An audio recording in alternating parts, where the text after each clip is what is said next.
তারাপুর দেওয়ারের মোকামের ৯৬তম বার্ষিক উরুস মাহফিল সম্পন্ন।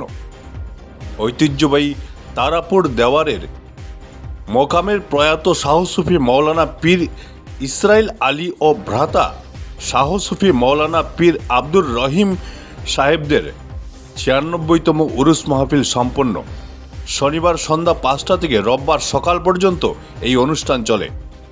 এদিন তারাপুর দেওয়ারের মোকাম মসজিদের প্রধান ইমাম হাফিজ মৌলানা আফজল হোসেন লস্কর সাহেবের পরিচালনায় প্রধান অতিথি হিসাবে উপস্থিত থেকে বক্তব্য রাখেন উত্তর পূর্বাঞ্চল আহলে সুন্নাত ওয়াল জামাতের মুখ্য উপদেষ্টা তথা বিদগ্ধ ইসলামিক পণ্ডিত মৌলানা সারিমুল হক লস্কর।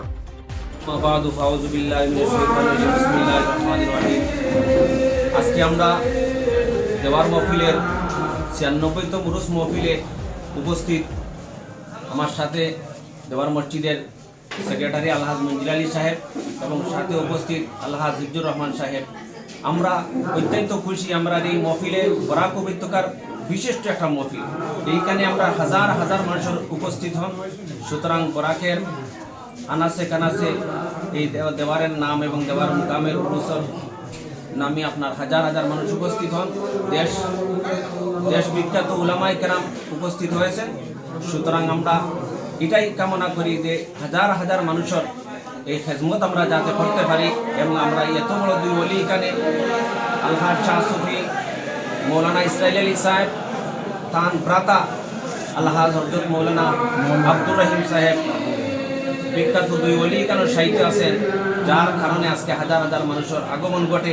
সুতরাং আমরা এটাও চাই যে আমরা সুন্দরভাবে এই কাম পরিচালনা করবার লাগে, সর্বজাতির খেদমত করবার লাগে। শুধু আমরা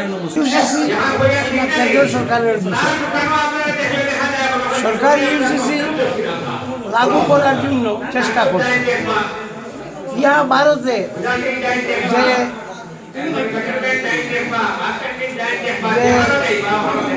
একটা ঐতিহ্য ছিল, সেই ঐতিহ্যের পরিপন্থী ইউসিসি যদি লাগু করা হয়, ভারতে বিভিন্ন জনগোষ্ঠীর মধ্যে একটা অশান্তির সৃষ্টি হয়।